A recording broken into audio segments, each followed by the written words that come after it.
But how about if 50 I cents. how about if I told you that sandwich that you bring to work is actually worth $20? I know. You know I'm why? telling you. You know why? Because that's money you don't have to spend at work, That's right? what I'm You bring saying. a sandwich now because you have that sandwich. You're Yeah. gonna eat it. You don't have to deal with spending money at work, so you save yourself $20, right? And that's the thing. Everyone's always trying to figure out ways how they can make money. Well, what are you doing with the money that you are making? Are you able to keep more of the money you make? And that was just a good reminder. Yes. So, when I mentioned Ralph's, shout out to Ralph's. I love Ralph's. But when I looked at their PB&J, it was you're getting a fraction of the amount of peanut butter and jelly when you can just buy that in bulk. And that stuff's not going to spoil. Now, granted, some things at Costco, if you buy too much of it, it'll go bad. So that's being wasteful. But PB&J, yo, that'll work. That'll save you some money. Yes, yes. So another suggestion is whenever you bring your food, it doesn't have to be the best food. Look at it more like fuel. As long as it gets you going. You know, you're hungry, okay, you're not hungry anymore. You already ate, you're ready to go back to work. That is what it's for. I understand sometimes people bring their leftover barbecue ribs or steak and all. Okay, if you want to eat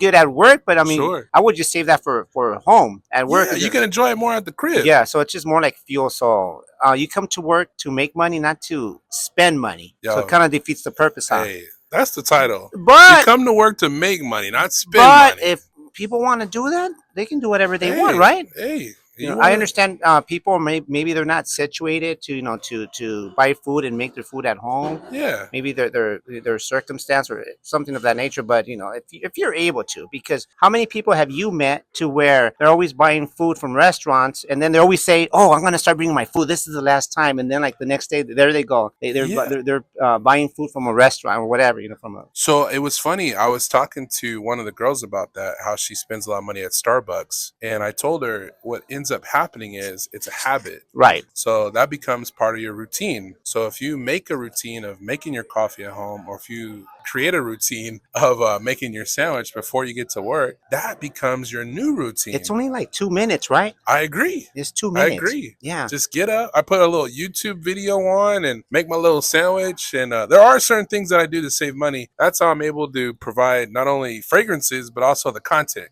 just so you know. But just understand, you know, you come to work, you spend $20, the next day another $20, we're at 40, then 60, then 80.